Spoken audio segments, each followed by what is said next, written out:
پہلے آپ اپنے گریبان میں دیکھیں، پہلے اپنے آپ کو ٹھیک کریں، اس کے بعد آپ پبلک میں آئیں، اور پبلک میں آ کے آپ پیسوں کی بات کریں، آپ ریونیو کی بات کریں۔ اور ایک بات اور میں کلیئر کرنا چاہتا ہوں کہ ہم نے کبھی بھی ٹیکس دینے کا انکار نہیں کیا۔ ہم پہلے دن سے یہ کہہ رہے ہیں کہ آپ ہمیں ان گوشواروں کے چکروں میں سے باہر نکالیں، آپ سمپل ایک پروفارما بنائیں، آپ فکس ٹیکس کے اوپر آئیں۔ آپ تو ٹیکس نیٹ بڑھانے کی بات کرتے ہیں، ہماری یہ چیز ریکارڈ پہ آپ لے آئیں کہ ہم کہتے ہیں کہ ایک کھوکھے والا بھی ٹیکس دینا چاہتا ہے، ایک کھوکھے والا بھی اپنی اس ریاست کو مضبوط کرنے کے لیے، ان اداروں کو مضبوط کرنے کے لیے ٹیکس دینا چاہتا ہے۔ لیکن ہوتا کیا ہے کہ گوشواروں کے نام پہ تاجروں کو بلیک میل کیا جاتا ہے اور گوشوارے بنوائے جاتے ہیں، کہا جاتا ہے جناب سیلف اسیسمنٹ سکیم آ گئی ہے، آپ اپنے آپ کو خود اسیس کریں۔ لوگوں کو ہم نے موٹیویٹ کیا، لوگوں نے اپنے گوشوارے جمع کرائے، لیکن 2 سے 3 سال کے بعد دوبارہ ان گوشواروں کو ریٹ کر دیا گیا اور کہا گیا جناب آپ نے گوشوارے غلط جمع کرائے ہیں۔ تو آپ بتائیں کہ یہ آپ کے کول و فیل میں تضاد کیوں ہے؟ وجہ کیا ہوتی ہے کہ آپ لوگوں کو گوشواروں کے چکر میں پریشان کرتے ہیں اور اس کے بعد ان کے ساتھ ڈیل کی جاتی ہے کہ جناب آپ کو نوٹس نکلتا ہے ₹1,00,000 ٹیکس آپ کے ذمہ آ گیا۔ اس کے بعد جب آپ سے بات چیت ہوتی ہے 2,000 روپیہ جو ہے وہ گورنمنٹ کے کھاتے میں جمع ہوتا ہے، 10 سے 20,000 روپیہ ریفر کے چکر میں چلا جاتا ہے۔ تو اگر حکومت سنسیئر ہے،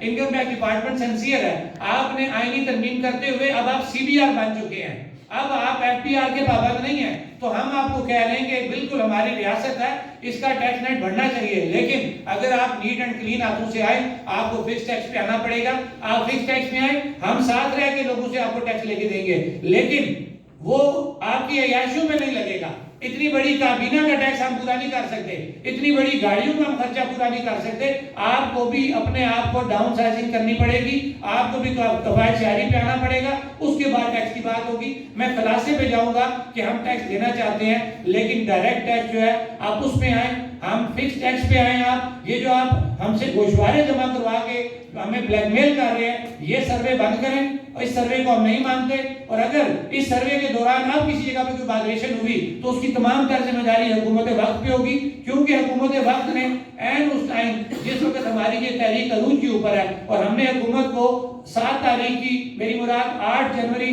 کی، ہم نے جو ہے ان کو 2024 کی ڈیڈ لائن دے دی ہے بجلی بلوں کو نظر آتش کرنے کی، تو اسی دوران حکومت کو جو ہے یہ سروے یاد آ گیا، حکومت کو ڈسکنیکشن یاد آ گئی، لہذا یہ ثابت ہوتی ہے یہ بات کہ حکومت کیا ہے بدنیتی کی بنیاد پہ یہ کارروائیاں کر رہی ہے، تاجروں کو زیر بار کرنے کے لیے کارروائیاں کر رہی ہے۔ ہم حکومت کو یہ بتا دینا چاہتے ہیں کہ ہم کسی بھی آپ کے ایسے حربے کو جو نہیں مانتے، آپ اگر ٹیکس لینا چاہتے ہیں تو آپ آئیں، ہمارے ساتھ بیٹھیں اور فکس ٹیکس کے اوپر بات کریں، ہم آپ کو دینے کو تیار ہیں، لیکن اس طریقے سے ہم کوئی بھی ٹیکس دینے کو تیار نہیں ہوں گے۔